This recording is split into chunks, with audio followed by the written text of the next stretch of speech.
రాష్ట్రంలో అర్బన్ నక్సలైట్లు ఎవ్వరూ లేరన్నారు డీజీపీ శివధర్ రెడ్డి. ఇంతవరకు అలాంటివి తమ దృష్టికి రాలేవన్నారు. రాష్ట్రాన్ని ప్రమాదరహితంగా తీర్చిదిద్దేందుకు ప్రయత్నిస్తున్నామని చెప్పారు. పెద్దపల్లి జిల్లా రామగుండం కమిషనరేట్లో పర్యటించారు. గోదావరి ఖని ఐబీ కాలనీ పాత పోలీస్ క్వార్టర్స్ స్థానంలో 12,29,00,000 వ్యయంతో నూతనంగా నిర్మించిన 6 అధికారులు సిబ్బంది నివాస గృహాల సముదాయాన్ని ప్రారంభించారు డీజీపీ శివధర్ రెడ్డి. కార్యక్రమంలో police housing corporation MD Mahesh Bhagwat, IG Chandrasekhar Reddy, Ramagundam CP Amber Kishore Jha పాల్గొన్నారు.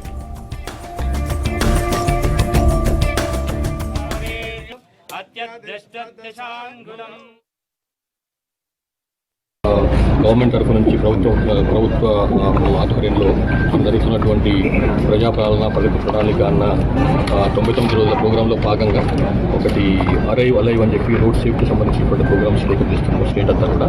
ఇంతకుముందు ఓన్లీ ట్రాన్స్పోర్ట్ డిపార్ట్మెంట్, పోలీస్ డిపార్ట్మెంట్లో చేసేటువంటి కార్యక్రమాలు ఇప్పుడు మొత్తం హోల్ ఆఫ్ ద గవర్నమెంట్లో ఉన్నటువంటి అందరూ కూడా ఇందులో భాగస్వాములు కావాలని చెప్పి కార్యక్రమం తీసుకున్నాము.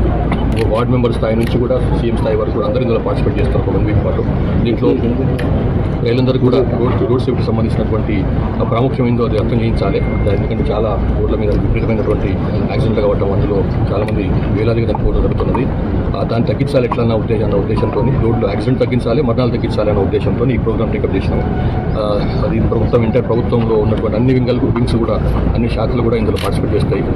పొలిటికల్ ఎగ్జిక్యూటివ్స్ కూడా, పొలిటికల్ రంగంలో ఉన్నటువంటి వాళ్ళు కూడా ఇందులో పార్టిసిపేట్ చేస్తారు. సో దీనివల్ల ప్రజలకు ఒక మంచి మెసేజ్ ఇవ్వాలి ఇది రోడ్ సేఫ్టీ అన్న అంశం పైన.